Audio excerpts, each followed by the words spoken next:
Hi friends, I hope you're all well. Let's begin today's video. Today's video is about the latest firmware version 12.70 for the PlayStation 5, which was released yesterday. This is a stability update, which means Sony has patched old exploits. If you're interested in jailbreaking, don't update to this version. Jailbreakable firmware. Which version is safe? The rule of thumb for jailbreaking is, the lower the firmware, the better the chances. Firmware 8.20 and below. Kernel exploits, like K-stuff, are running quite stable on these. Firmware 10.01 to 12.00. Work is underway on the MAST1C0 and net control exploits for these versions. While they are not as completely stable as Gold Hen, development is progressing rapidly. Firmware 12.50 plus, there are currently no public kernel exploits for these versions. My PS5 firmware version is 9.00. Firmware up to 4.51. This is considered the most stable jailbreak, WebKit exploit plus kernel exploit. Firmware 5.00 to 8.20. Partial exploits are available for these versions, but not as smooth as 4.51.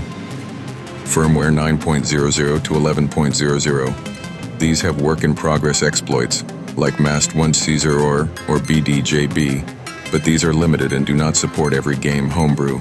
As I said, Sony recently released a new update, 12.70, on February 12, 2026. No jailbreak or kernel exploit works on this version. Sony released it for system stability and security fixes, which are often meant to block older exploits. Best firmware for jailbreaking. If you're waiting to jailbreak, the rule remains the same. Don't update. Firmware up to 4.51. This is considered the most stable jailbreak.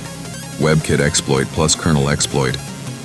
Firmware 5.00 to 8.20. Partial exploits are available for these versions, but not as smooth as 4.51.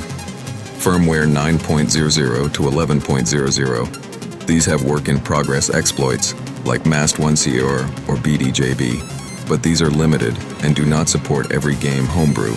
In early January 2026, reports emerged that PS5 ROM keys had been leaked. This means there's an increased chance of future hardware-level hacks or custom firmware, CFW, that won't be fixed even with updates. However, there are currently no public tools available for this. My advice is for you. If your console is on version 12.00 or higher, you may have to wait a long time. Jailbreaking is only possible on consoles that are not connected to the internet and are not updated. Can you check the exact firmware version of your PS5? I can guide you on what options are available on that version. I hope you liked the information given in today's video.